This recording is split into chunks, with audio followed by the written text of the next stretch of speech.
everyone. I'm a little late on last week's news, but here we are. We have a lot to cover, so I will try to keep each topic short, sweet, and straight to the point. Starting off, we have Zoom. Zoom was under a lot of fire last week due to several issues being exposed. We're just going to talk about a couple. First, they were leaking some user information based on how they grouped their contacts. That user information was email addresses and other bits of user accounts. This also allowed for strangers to call other users, sometimes by accident, sometimes on purpose. It was all based on an issue with the way Zoom groups all their contacts within organizations. Zoom groups the contacts with the same email domain into a company directory, which seems pretty logical. But the issue arises when it groups multiple people together who also have signed up with personal emails as well as work emails.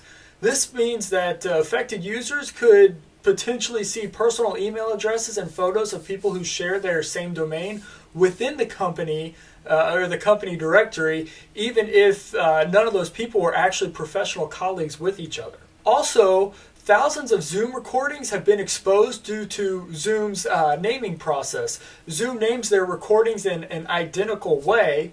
Also, several of them were posted to unsecure AWS servers and is searchable online. Zoom has claimed that their servers are secure and that any recording that was released was not from their servers. More than likely, it was from someone who saved it locally, then uploaded it somewhere, and then the leak happened that way. Zoom did have some good news though. They're adding passwords to their meetings. This is to help prevent people from Zoom bombing, which was basically interrupting and or hacking into meetings. This change took effect yesterday, April 5th. Just an FYI, hacking into a conference call can be considered a federal offense according to the Department of Justice. So even though Zoom has had their issues, I would not suggest hacking for fun because you could end up in jail.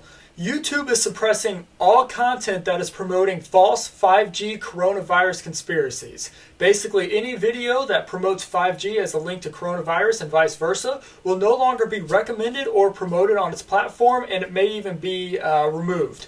In Britain alone, at least 7 5G towers have been caught on fire due to the conspiracy theories, and one tower that was caught on fire wasn't even a 5G tower. Just pure craziness there. But while we were talking about 5G, be sure to check out my 5G videos. They are in a playlist on their own on my channel, so be sure to watch those. YouTube is also working on a competitor for the horrible TikTok app. It's supposedly called Shorts. Shorts will be a mobile app that allows people to upload short videos into a feed. It also takes advantage of catalogs that YouTube has, such as its music catalog. Even though E3 2020 was technically canceled, E3 2021 is already scheduled for June of 2021. The 2021 event is being reimagined, but no word yet on what they mean by that. They're still trying to get E3 2020 going in some fashion, more than likely some sort of streaming. No final word or confirmation on that yet. Another cancellation involves Amazon's Prime Day. Amazon has moved Prime Day to at least August. Amazon also mentioned that they may lose up to $100 million or so from devices that may have to be sold at discounts due to the delay of Prime Day.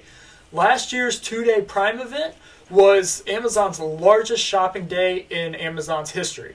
In hotel breach news, the Marriott hotel chain has experienced yet another data breach, with the last one happening just 2 years ago in 2018. Marriott stated that they had found out in February that one of their systems had been compromised. The data that is known to be stolen includes personal information such as names, birthdays, and phone numbers, as well as preferred languages and even loyalty account numbers. While the investigation is still in progress, Marriott believes that no payment information was leaked. They have also notified the guests whose information may have been stolen. The hackers had credentials from 2 employees, and they think that the activity had started in mid-January. Their last data breach impacted roughly 500 million guests. I haven't heard about how many this has impacted. Microsoft is experiencing a massive cloud service usage surge. Last week, they reported a 775% increase in their cloud services, in regions that have enforced any type of social distancing or shelter-place orders. This number includes, but is not limited to, Xbox, Virtual Desktop, and even Teams, all being used much more by people staying at home and social distancing. Microsoft has been tweaking all of its services to better suit their needs and the needs of customers, and also finding ways to keep their customers live. Microsoft and Sony have both been trying to find ways to increase customers' bandwidths during peak hours and moving updates to off-peak hours. So if you've noticed that your Xbox games aren't updated or aren't updating during the day, it's because they're trying to push them to overnight. Due to a 12 million user surge on Microsoft Teams, it experienced more outages than the rest of Microsoft's services. If you are seeing disabled gamer pics and poor quality videos in Teams and Microsoft Xbox services, this is likely due to Microsoft trying to increase your bandwidth by limiting what data is being sent and transferred. Apple had a bunch of news last week. Tim Cook announced via Twitter that they are redesigning and shipping out face shields for medical workers. So far, they have sourced out over 20 million through their global supply chain, and they are working with governments to get them where they are needed most. Apple card holders can skip April's payment without accruing interest. If you went through this process of bypassing March's payment, you will need to redo it again for April. For those of you that haven't, just go to your wallet app, Apple Card, COVID-19 Customer Service Program, chat with a specialist, and go from there. Apple is supposedly letting select employees work on what they are referred to as early stage products from home. This is very odd considering how tight-lipped Apple tries to be with new and updated products. Apple has accrued the weather app Dark Sky for Android and Wear OS users. This is bad news because the Android apps are being shut down. For iPhone users, the apps will continue to work. Personally, I'm not really a fan of Dark Sky's apps, so I don't think that the Android users are really missing out. I'm actually more curious if this will replace the native iPhone weather app that uses the Weather Channel's data.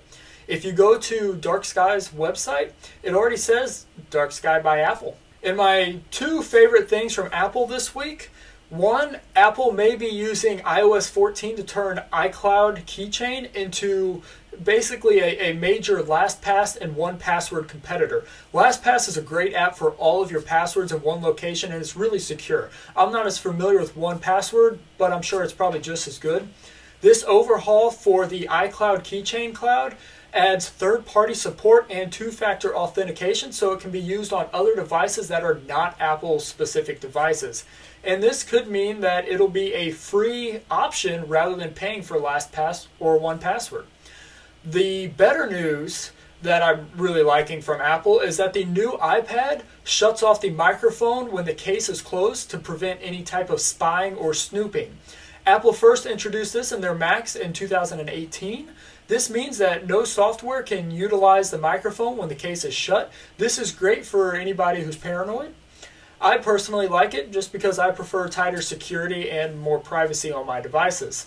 During the month of April, Nikon is opening all 10 of its photography classes to everyone for free. These classes are usually between $15 and $50 per class, so take advantage of that. In the auto industry, Ford is making ventilators alongside with GM.